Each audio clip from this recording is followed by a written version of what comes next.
Hello, എല്ലാവരും ഹാപ്പിയല്ലേ? അപ്പോൾ ഇന്ന് ഞാൻ വിചാരിച്ചു രാവിലെ തന്നെ അങ്ങ് തള്ളി മറിക്കാമെന്ന് വിചാരിച്ചു. പുട്ട് പയർ പപ്പടമാണ് ഉണ്ടാക്കിയിട്ടുണ്ടായിരുന്നത്. പയറിലൊരു ശകല ഉപ്പ് കൂടിയോ എന്നൊരു ഡൗട്ടുണ്ട്.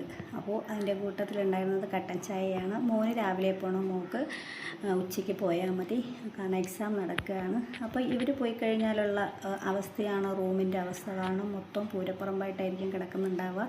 അവർ പോയി കഴിഞ്ഞതിന് ശേഷം ഒന്ന് വിരിപ്പൊക്കെ ഒന്ന് മാറ്റി നിർത്തിയില്ല, തട്ടിക്കൊടഞ്ഞ് വൃത്തിയാക്കി ഇടുന്ന ജോലിയാണ് എൻ്റേത്. പക്ഷേ രാവിലെ ഒന്നും തൂക്കലും തുടയ്ക്കലൊന്നും രാവിലെ ഉണ്ടാവില്ല കേട്ടോ. കാരണം അന്നേരം ചെയ്തിട്ടാൽ ഇവർ വരുന്ന സമയത്ത് ഫുള്ള് വീണ്ടും ഇതുപോലെ ഇങ്ങനെ വൃത്തികേടാവും കേട്ടോ. ഇത് നമ്മുടെ റൂമിൽ 2 റൂമും ഒന്ന് ക്ലീൻ ആക്കിയതിന് ശേഷം ഉച്ചത്തെ പരിപാടി തുടങ്ങിയിട്ടുണ്ട്. കൊഞ്ച് പൊരിച്ചത്, കൊഞ്ച് കറി, ചോറ്, പിന്നെ വന്നിട്ട് നമ്മൾ ഈ കത്തിരിക്ക വിഴുക്കും വെച്ചിട്ടുണ്ട് കേട്ടോ.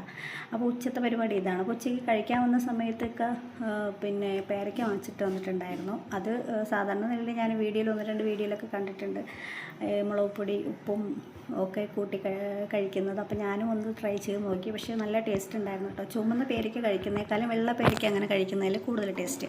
അപ്പോൾ എൻ്റെ ഈ തൂക്കൽ, തുടയ്ക്കൽ, വൃത്തിയാക്കലൊക്കെ ഞാൻ ചെയ്യുന്നത് നൈറ്റാണ്. കാരണം നൈറ്റ് ചെയ്ത് കഴിഞ്ഞാൽ രാവിലെ നമ്മൾ എണീക്കുന്ന സമയത്ത് ഒരു വല്ലാത്തൊരു പോസിറ്റീവ് എനർജിയാണ്. പിന്നെ അതിൻ്റെ കൂട്ടത്തിൽ എനിക്ക് നിർബന്ധമുള്ള കാര്യമാണ് ഈ പോക്കുക, ചാമ്പ്രാണി പോച്ച് വെക്കുക, അല്ലെങ്കിൽ ഇതുപോലത്തെ എന്തെങ്കിലും മണമുള്ള സാധനങ്ങൾ, തിരികളൊക്കെ കത്തിച്ച് വെക്കുക ഒക്കെ. അപ്പം റൂം നല്ല മണമായിരിക്കും കേട്ടോ.